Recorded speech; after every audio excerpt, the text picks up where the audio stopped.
are solely those of the hosts and their guests and not those of W4WN Radio, its employees, or affiliates. We make no recommendations or endorsements for radio show programs, services, or products mentioned on air or on our web. No liability, explicit or implied, shall be extended to W4WN Radio, its employees, or affiliates. Any questions or comments should be directed to those show hosts. Thank you for choosing W4WN Radio.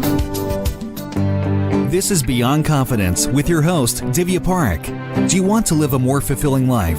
Do you want to live your legacy and achieve your personal, professional, and financial goals? Well, coming up on Divya Parekh's Beyond Confidence, you will hear real stories of leaders, entrepreneurs, and achievers who have stepped into discomfort, shattered their status quo, and are living the life they want. You will learn how relationships are the key to achieving your aspirations and financial goals. Moving your career or business forward does not have to happen at the expense of your personal or family life, or vice versa. Learn more at www.divyaparekh.com, and you can connect with Divya at contact@divyaparekh.com. This is Beyond Confidence, and now here's your host, Divya Parekh.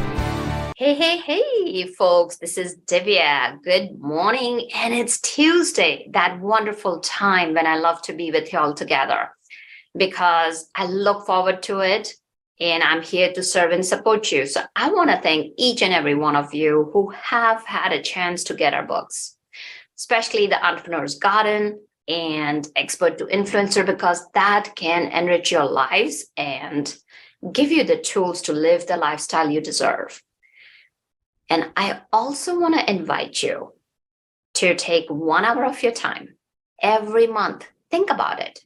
Whether we are in the US, where we are across the pond, where our guest is from, in UK or Australia or Asia, anywhere in the world, folks. Think about it. If the whole humanity came together and just put in 1 hour of their time being kind to somebody else, we could turn it around.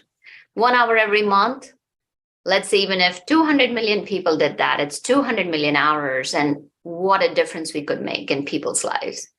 So do that, and let's invite our guest in. Welcome, Riccardo. Hello. Hi, nice to meet you. Nice Hello, to everybody. meet you as well. So, Riccardo, we usually start out from childhood. Tell us, do you recall a moment that still stands out for you even today from your childhood? A moment from my childhood. That was a long time ago. Well, some of the dearest memories I have are of me creating incredible stories with anything that I could find. I had a collections of like miniature figures. I had a collections of cars, and I would tell stories with all sorts of things, including pebbles and grass, anything that I could find. So I have a lot of really vivid memories of those times where I was just spending hours and hours by myself. At that time, there was no really, we had a black and white TV, we had a radio, but it was more fun for me to tell stories. And that's how everything started, really. Well, I love that aspect because it jogs a memory down my memory lane where I used to eat books. I would be so enthralled with books with Enid Blyton and Nancy Drew. And there were so many other books that I spent just kind of time lost in the world of stories. And that, of course, prompted me to have stories. And while I used to love climbing trees, and while I would be climbing trees, I'd be seeing some birds and chasing each other. And those stories would kind of pop up in my mind. And I used to write short stories and short poems. Okay. And then, of course, I got distracted. But I can definitely relate to that you can spend hours together weaving those stories and having that imagination, and it transports you to just another world. So as you grew up, did that interest kind of stay with you, or how did it get magnified? What happened? Tell us. So that kind of passion that I had for stories really stayed with me for pretty much all my life. At the beginning, it was just for me, it was a natural way of expressing myself, and also understanding more about myself and about the world.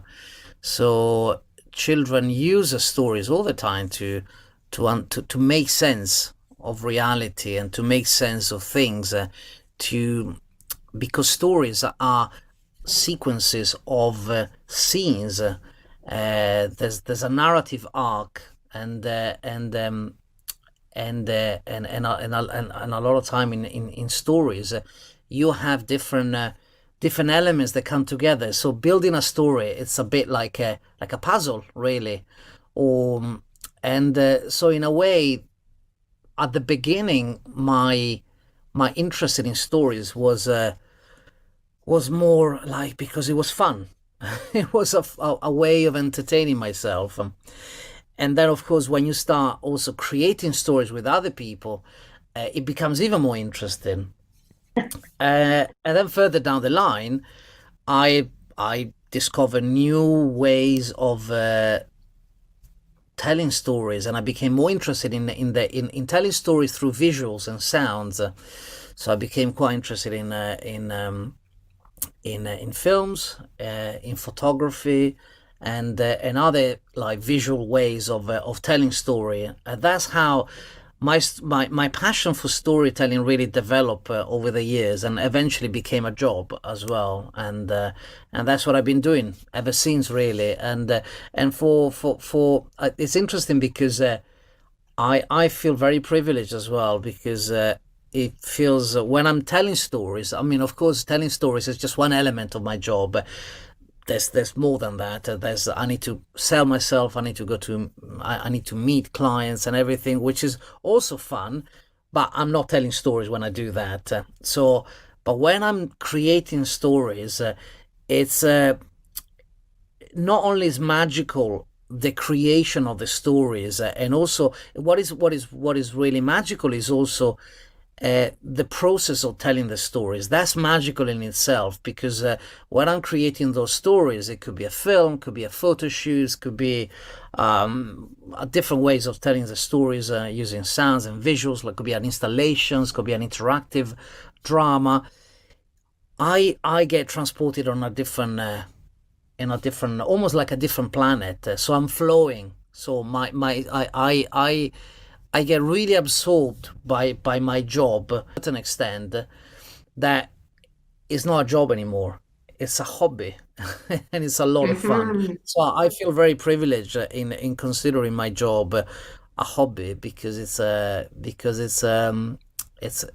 just a lot of fun, and I really and I can bring myself as well into the job that I do. So my the work that I do, it's a visual representation of who I am as a person, and that's really it's a very nice sensations to have. But also then stories become alive in the audience, in the people who are watching those stories, who are reading those stories, who are listening to those stories, and those stories are different. They are inspired by the original stories that I designed, but then the stories that people digest and take away, they are different, because we all have a very limited and kind of narrow-minded way of experiencing life, because we can only explore and make sense of the world from our very limited perspective. So, and in doing that, we see and we absorb those stories from our own perspective, and they become something else. They become our own stories, and that's very fascinating. Absolutely. And you highlighted really a great point. Like two things that stand out for me is that there are different mediums to tell a story. So, for example, as I mentioned, that I used to love writing stories, and that reflects in the books that I have written. I use storytelling very, very prolifically, because when I'm writing, I can get lost. And sometimes I have to send apology emails like, oh, I got so caught up in writing that I didn't attend the meeting. And I totally understand, like, when you are talking about being in the flow, because it's a passion. It's something that you play at. And then another thing you mentioned is that people look at stories from limited perspectives. And another thing that stories does is opens up people's minds and allows them to look at things in a different way and broaden their horizons. So that's such a beautiful way that you shared about it. So can you tell us about a very specific experience where you used visual storytelling and that played a key role in creating an authentic connection with your audience? Yeah, so I've done many films, and I've produced and directed many films over the years, and so it's not easy to choose a particular project, but there are some projects that I've done which they still resonate with me in many different ways, and those projects are the one that are driven by a purpose. They're not just about creating something that looks beautiful, because films and photography, they are beautiful. I mean, they could be, they look great. It's nice to be photographed. It's nice to look at, to go to an exhibition of photos. It's nice to go to the cinema. It's a pleasure for the eyes and for the ears, if we're talking about a film. But to me, the more meaningful ones, and the one that really I'm mostly attracted to, are the projects that have a purpose. They are there because they want to make a difference. And they use emotions in a very creative and original way because they want to move people to do something, to feel differently about something. They want to move people to actions. They want to create challenge. They want to challenge people to see reality in a different ways. They want to challenge people to discover something new.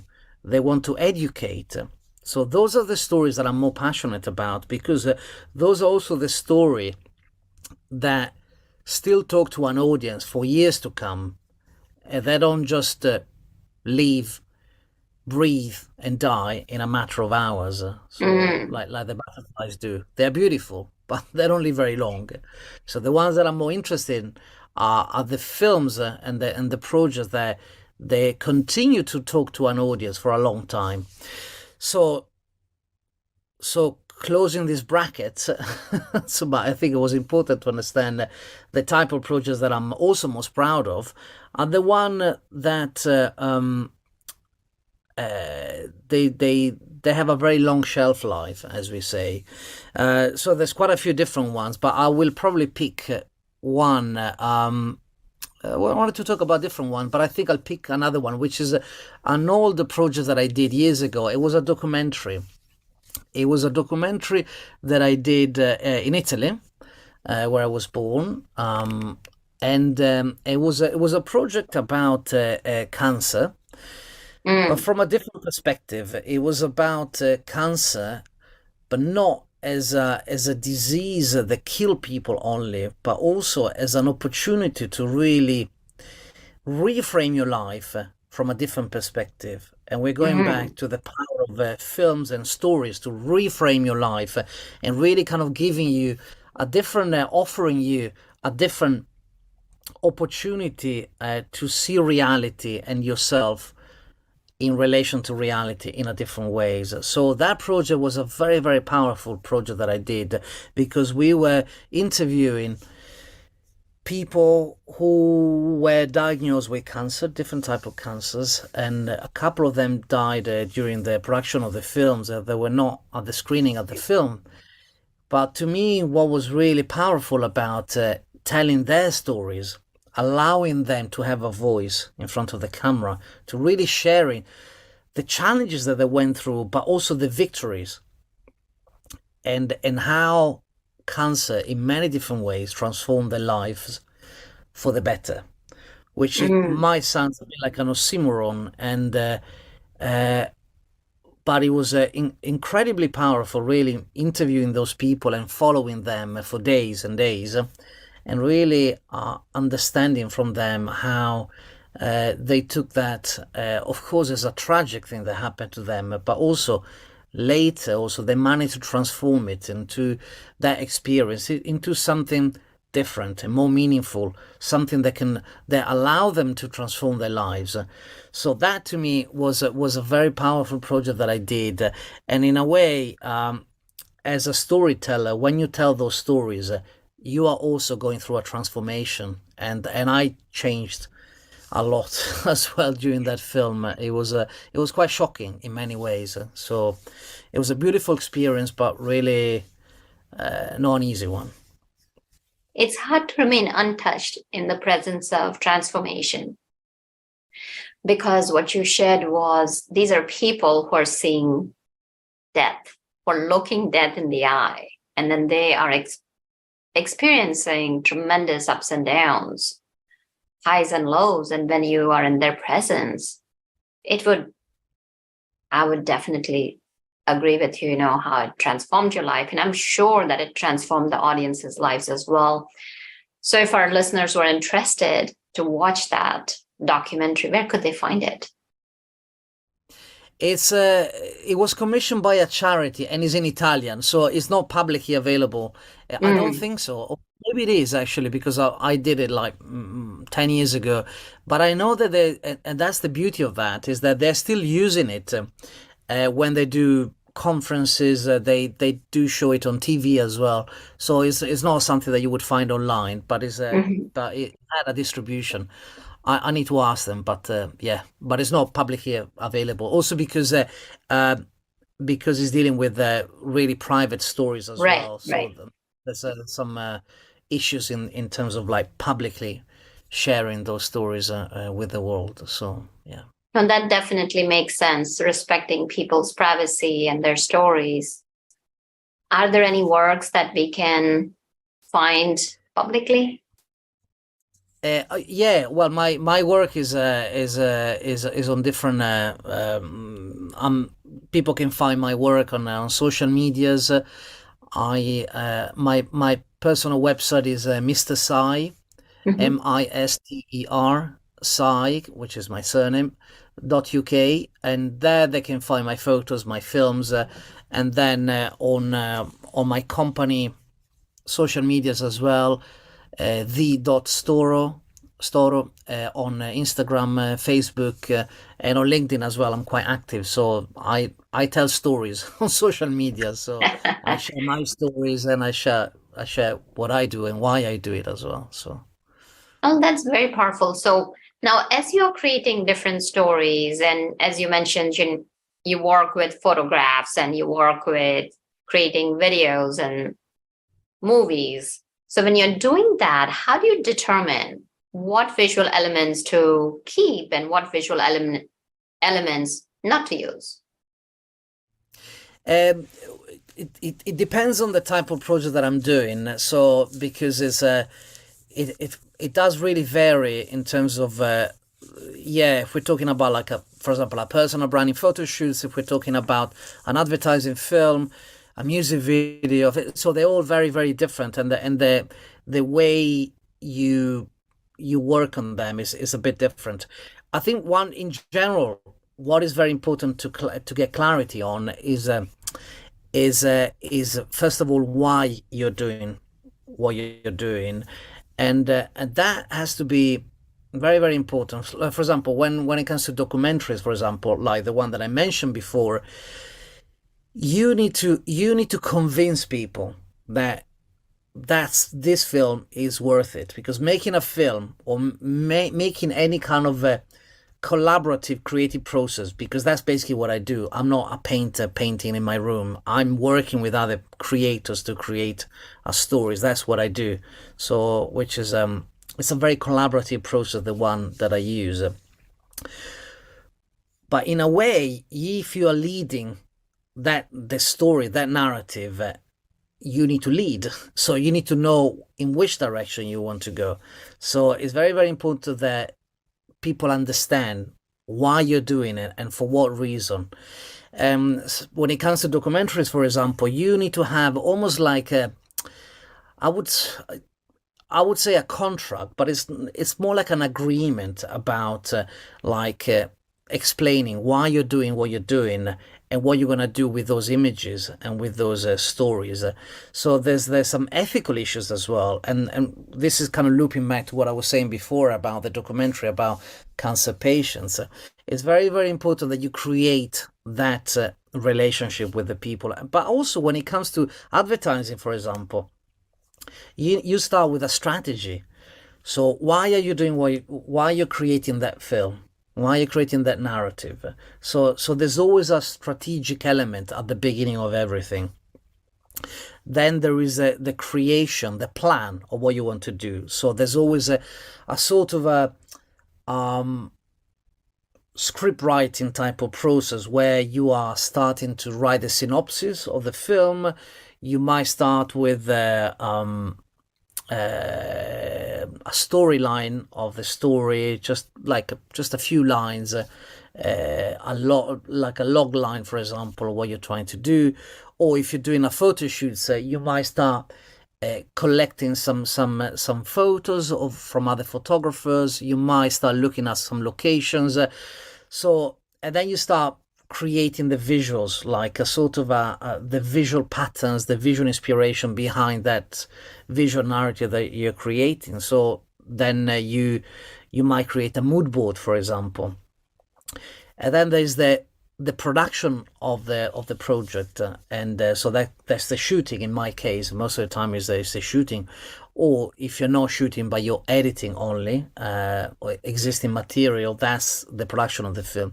And then very important is the post-production, so what you do with the images, because even that is another level of writing. So you're rewriting the story when you're editing, and you're rewriting the story when you are changing the colors of the images, if you're creating a photo. But also you are rewriting the story when you're deciding which image goes after which, in terms of when you're doing a film.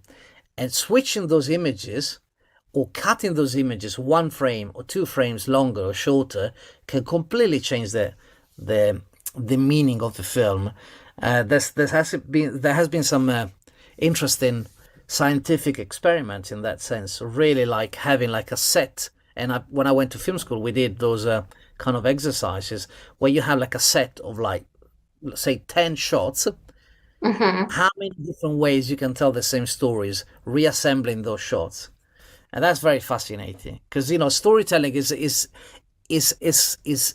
alive, and it does change all the time. I'm not sure if this is answering your question, but Yeah, what a fascinating way to approach it, because that's really a good way. Like, you have 10 shots and how many ways you can use to tell that story. And this again goes back to, so that's a bigger picture when you're making movies. Let's bring it down to the visual storytelling for individuals, because visual storytelling is such a critical part.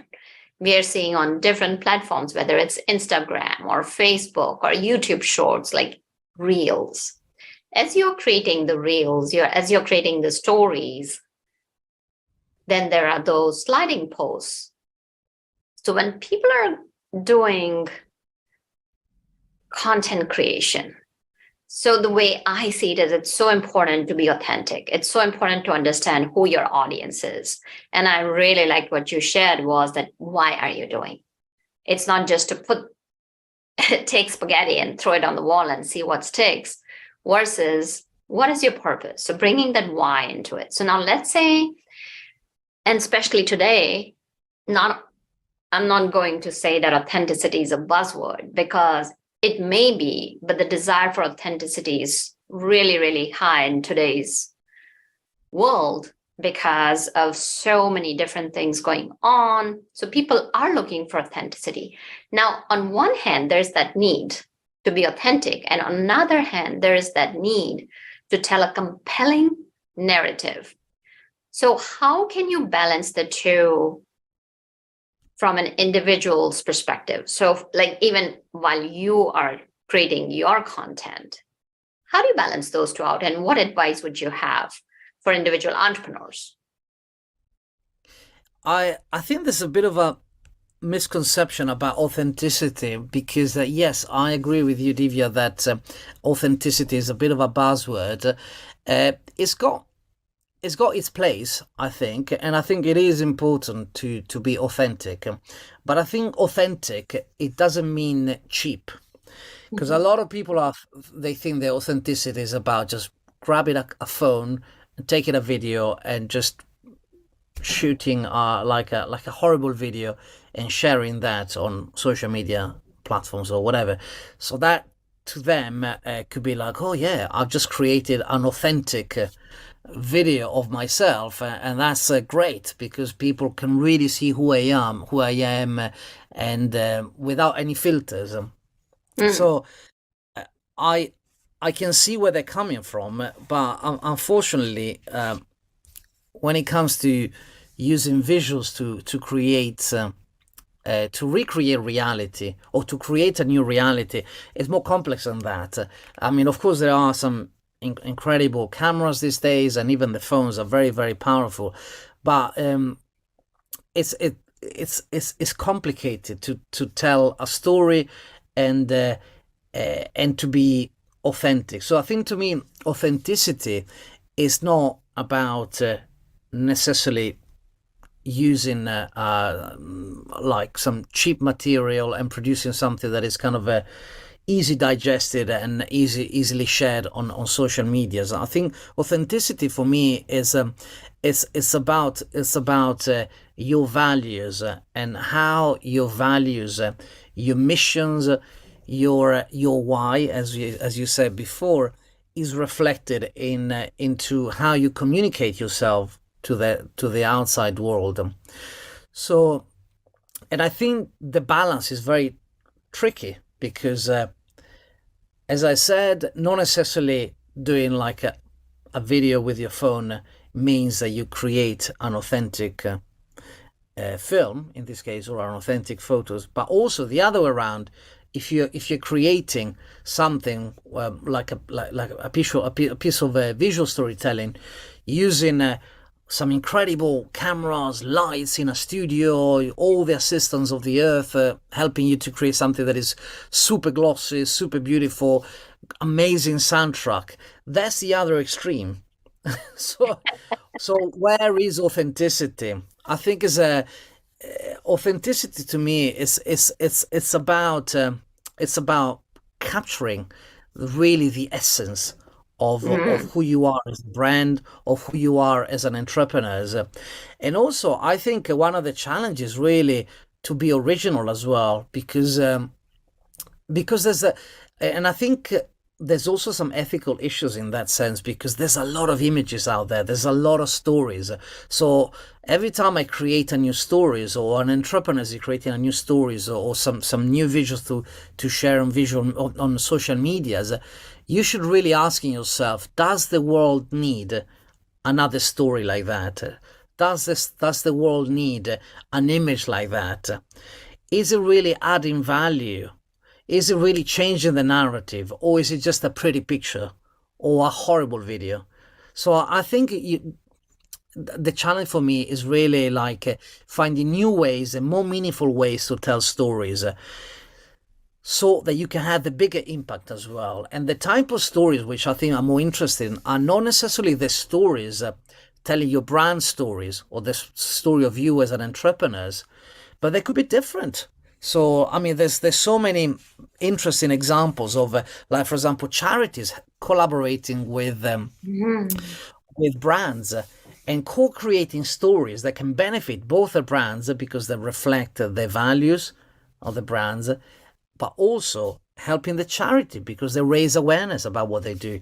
So I think there's a lot of possibilities out there, as long as you're pushing the way you tell those stories, because there's so many out there. So does the world need another image? Let's really challenge ourselves to tell different stories and told in a different ways. I think that to me is what is driving me these days. Love that. Then just don't put the content out there for the sake of it. Think through it. What's your why? And what value are you providing? Are you creating an impact? Are you partnering with someone? Because coming together and creating stories in more meaningful ways is going to create that deeper connection with your audience. And that will go long ways rather than putting out 50 videos in a week. So that's very powerful. So let's say people have created a meaningful video. How would you measure the success of your visual storytelling efforts?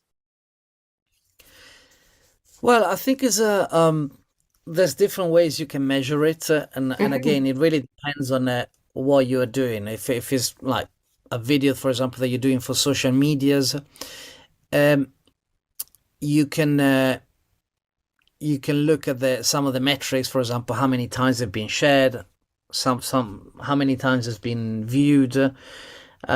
But I think again, it really depends on the type of videos. If we're talking about videos, but for example, one of the things that is important as well is that how many conversion did that video generated? Because even if you have 10 views, but those views are very, very meaningful, and these are all people, like maybe 50% of those people call you back, or they started to buy something from your shop, or they ask for a consultancy, for example, based on that single video that you did.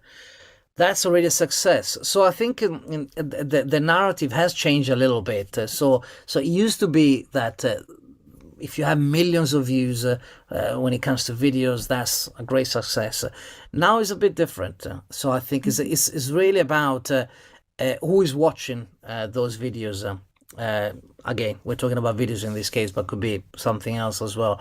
But also, I think for me, it's one of the key is really when you are producing any type of creative projects, and again, let's focus on videos, for example. You always have to think about how you're gonna share these, how you're gonna reach your target. Because and I remember back in the days when I used to do like short films, I remember that I had like a limited budget, and I would put all the budget, as they say, on the screen to have the most amazing cast, the best script that I could, all the best director of photography, and the film done, finished, beautiful. But what do you do with that film? And I did. At the beginning of my career, I realized that I ran out of money, and I didn't have money to like send the film to festivals, for example. And then going to festivals, it is also a cost because you need to travel there. You need to. They might need the film in a different format, so you need to pay someone to transfer the video in a specific tape. Blah blah blah. So to me, that's a very important element, really, really. Again, we're going back to what we were saying before about the why. Why are you doing this film? And I think it's important to have this conversation, but also when you are creating, also you need to let yourself go because you've done all the homework before and after as well. But yeah, thinking about who's gonna watch that video, it is very, very important. And I think it's an element that a lot of time people don't really think about. And also repurposing films is quite a clever way to do it. And so when I work with clients, I always advise them to make the most of the filmmakers and the people who are working with them. So could you adapt that film for social medias? Do you have to shoot in a certain way so that you can repurpose it for TikTok, for example, which is vertical, YouTube Reels, for example, or Instagram Reels? So you have to think about that in advance, and because that way, when it comes to measuring how successful was your campaign, you put together all the different views and shares that you had across all the different social medias and beyond. So Absolutely fascinating. You have given us very important nuggets over here. So we've talked about preparation. Now let's go to the actual creation of the content.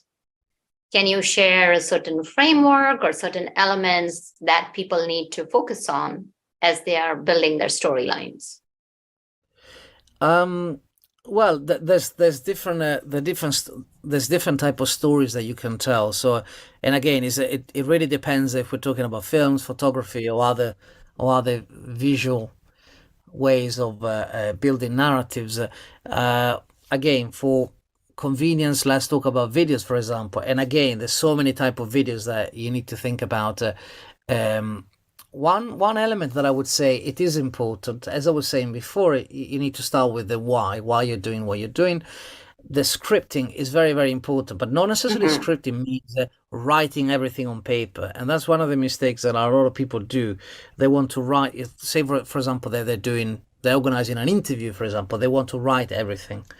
And sometimes you don't get the best performance if you write everything because I mean I was doing recently a project where I had to interview people in 6 different languages, so which was challenging.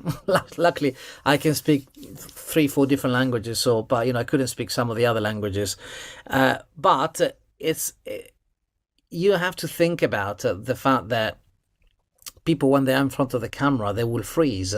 So sometimes it's easier to not necessarily write everything, but just do almost like a bullet list type of use that kind of approach. So like a bullet list type of approach where you just write some pointers about some topics that you want to cover, because the risk is that otherwise people will literally, even if they're not reading, they will try to remember exactly what they read, and then they use different words, and the whole thing collapses basically. So I think there's an element of writing, which is important. So when it comes to drama or corporate dramas, advertising, so that's a very important aspect. And as I was saying before, also you're rewriting that script also when you're shooting. So choosing what kind of angles you're using, choosing even the kind of people that you're working with.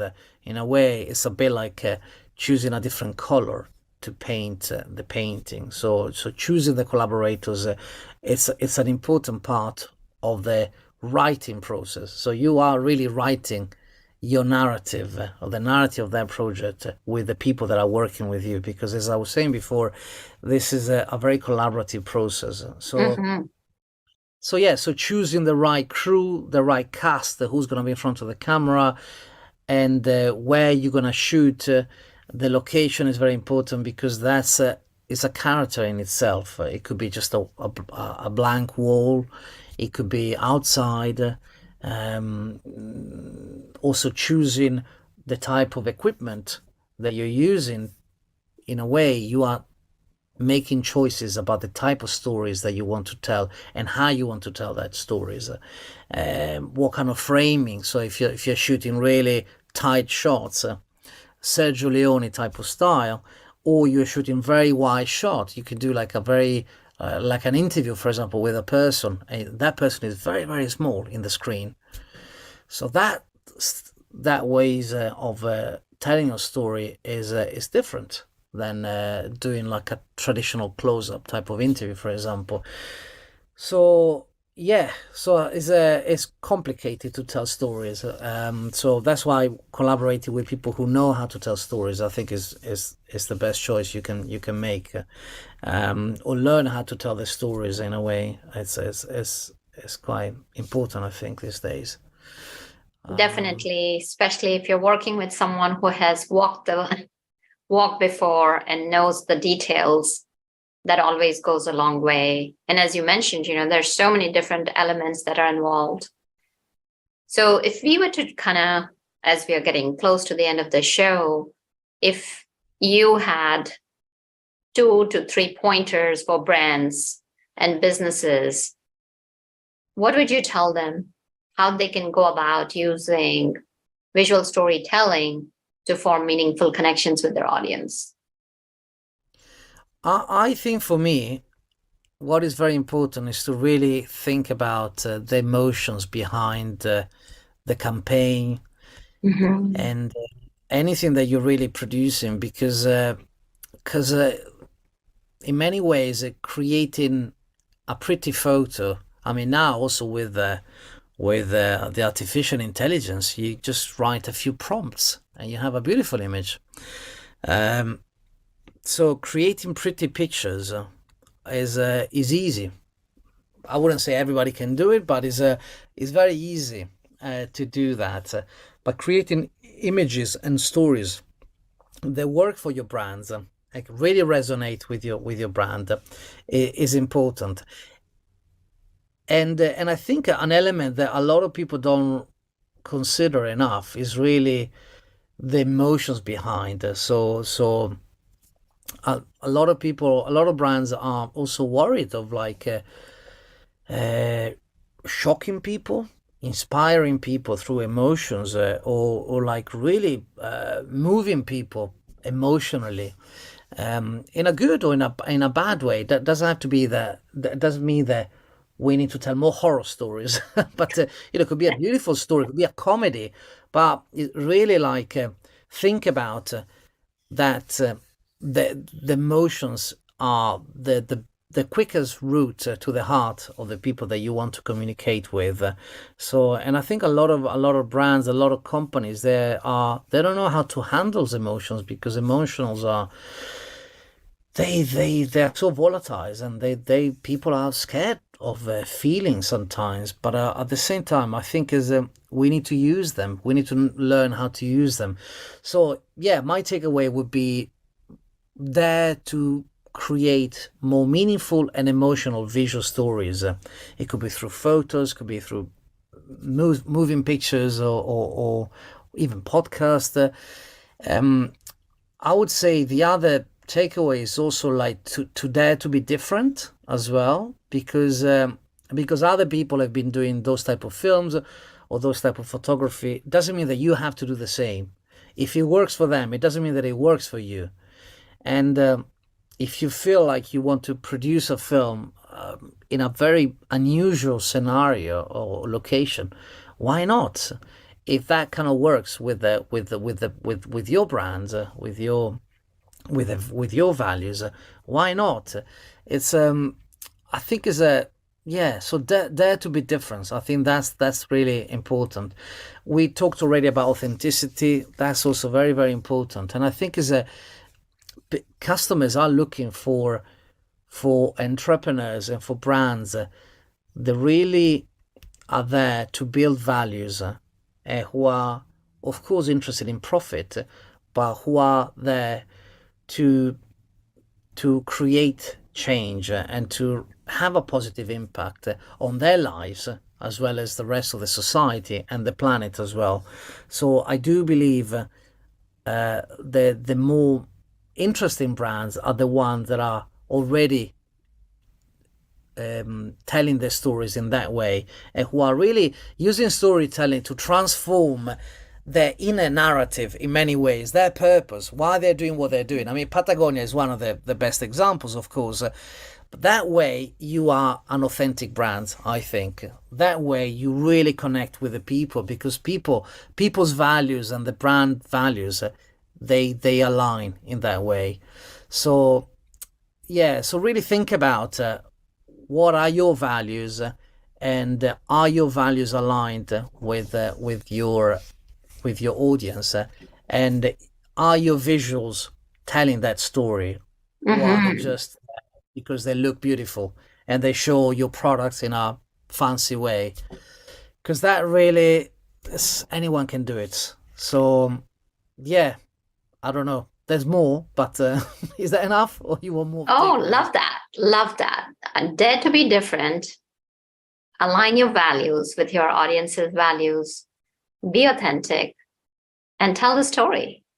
So that's very powerful. A lot of nuggets. Thank you so much, Riccardo, for sharing with an open heart. And I know you've already shared, but I would love for you to share, where can you be found so that our audience can connect with you?